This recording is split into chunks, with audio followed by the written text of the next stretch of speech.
Morning all, I'd like to show you a very interesting game played in the Alakai Memorial in round 5 between Vladimir Kramnik, playing white, against Laurent Fressinet, 2706, French number 2 player. Knight f3 from Vladimir, d5, g3, so quite an unassuming opening, kind of reverse King's Indian system, just simply fianchettoing the King's bishop.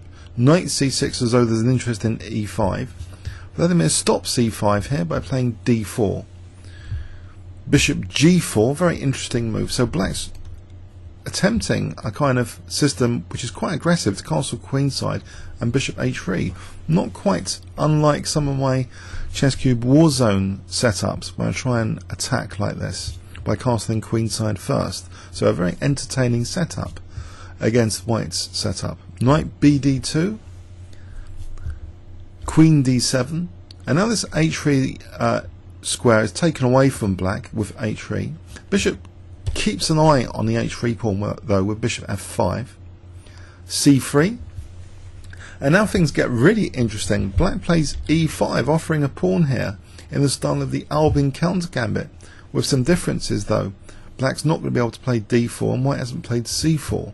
So Vladimir takes this and black castles queenside, and it looks as though d4 might be useful for black at some point, or just maybe f6, or trying to put pressure on this e pawn at some point. White plays e3 here, so this gives the bishop actually some flexibility to potentially pin this knight to the queen, and maybe queen a4 is also useful. You can imagine the king's a bit of a target here, but also with the pawn on c3, b4 might be useful for white. Black plays knight ge7 here, so he might be intending knight g6. g4 now, forcing move, the bishop drops back. b4, so without moving this bishop, leaving this rook loose, is that a factor? But queen a4 looks dangerous, b5 looks dangerous. So black plays h5 here, and in this position Vladimir doesn't want to play something like this. His king's in the centre, he's going for it on the queen side. He plays b5.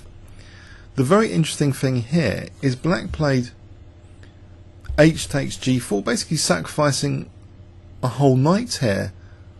So Vladimir takes the knight, knight takes c6, and what do we have? 2 pawns for the knight, but maybe a third pawn coming up. Now a very interesting move, e6, is played in this position. And the idea, it would seem, is that if f takes e6, this would be a little bit of a nasty trick, because then rook g1 and all of a sudden this pawn's pinned. So e6 is disruptive, and black's going, white was going to lose that e pawn anyway. If white did something more normal like knight d4, then knight takes e5 anyway. So e6 is a nice little trick to gain at least the tempo. The queen takes, and now knight d4 with tempo. Or is it? Black might be interested in taking on d4 here, with the king still in the centre.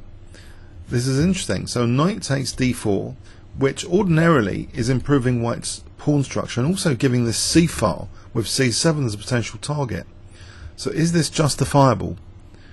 Well, after c takes d4, although white does have the c file and potential c7 target, there's something about the white king being on e1 here which black is interested in. He plays bishop e7, and that betrays the idea that actually bishop h4 is dangerous here, with the immediate threat of queen takes e3 check.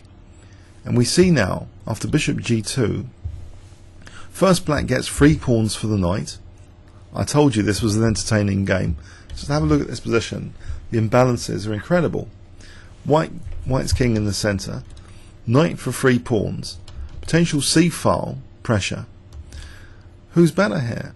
Well, for the moment, bishop h4, although tempting, is delayed a little bit more. Black takes the time for bishop f5, protecting the pawn, asking white what he's doing here, but it also liberates this g pawn as well, potentially, to try and connect with this pawn, and maybe even threaten g3 in the future. We see queen a4, attacking a7, king b8, bishop a3, And now we see it, bishop h4 threatening, queen takes e3 immediately. That's protected. And now an advantage of bishop f5 is this g pawn can now move. Rook h2, g4, bishop e2. Are these pawns looking a little bit more menacing than before? In this position, apparently, according to engines, black was doing very well here.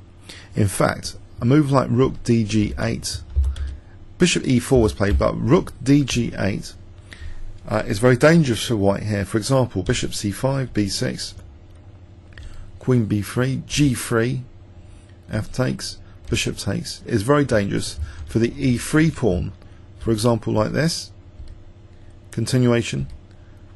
This would be pretty bad. In fact, black can play very tactically here with queen g6, queen g5, and it's pretty nasty stuff. So this is a dangerous plan, but actually in this position bishop e4 was played. This is still a very, very dangerous plan for white. Rook c1, bishop g2. So there's an interest potentially in just taking here and maybe pushing through with g3. Queen a5 is played, eyeing c7. That's protected. Rook c3. So the rook might be, well, it's protecting e3 for a start, but it also might be attacking like this at some point. But furthermore, by actually protecting e3, knight g3 is on the cards in this position. If knight g3 is achieved, white starts to look much better here. To get rid of the dynamism of these pawns. That's what white wants to do. Shut down all the dynamism here. But black massively emphasizes the dynamism in this position. Can you see what black played in this position if I give you 10 seconds starting from now?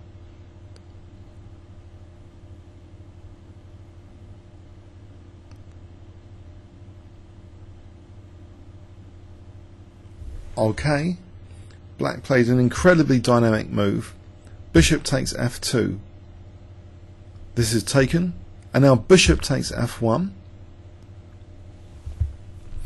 This is really, really dangerous now. The king took on f1 here. King takes f1, allowing g3, and you might ask, well, what about bishop takes f1? In fact, let's just do a very quick engine check. Bishop takes f1. It falls apparently to g3. And queen f5, and white's king is actually forcibly getting mated. This is far too dangerous on the g file. Okay, so that's why that's not really on the card. So the king took on f1, stepping out of the way here of g3 check. But these two connected passed pawns are now really powerful. g3 threatening the rook. And if the rook moves back, it's lost anyway to g2 check. Vladimir tries bishop f3. Okay, at least he holds the h1 square after g takes h2. King e2, but now we see the move rook hg8, and black is going to crash down to g2 and try and queen here. Bishop c5, threatening mate, that's stopped. Bishop h1, making sure the h-pawn can't queen for a moment. But after rook g2 check, this is a very desperate situation for white indeed. Vladimir took on g2 and with that resigned in the game. The pawns are just queening here, two connected passed pawns. What a dramatic final position this would be. But I think he resigned with his move. It's hopeless here. There's no cheapo attack or anything, no cheapo mate. The two connected passed pawns are just triumphing here. Now you might ask, what if the king steps back here? If the king had stepped back, queen g4 check, and now queen e2 threatens rook g1 and queen c1, queen f1, mating. There's no defense here. There's also threats like queen b2 check as well. So a fantastic dynamic game from Laurent Fressinet.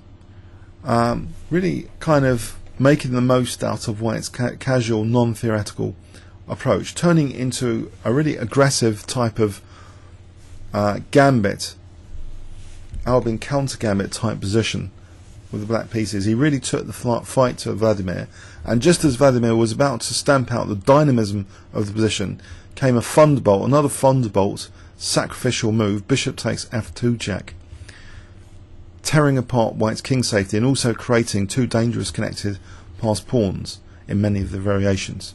Hope you enjoyed this one. Comments or questions on YouTube. Thanks very much.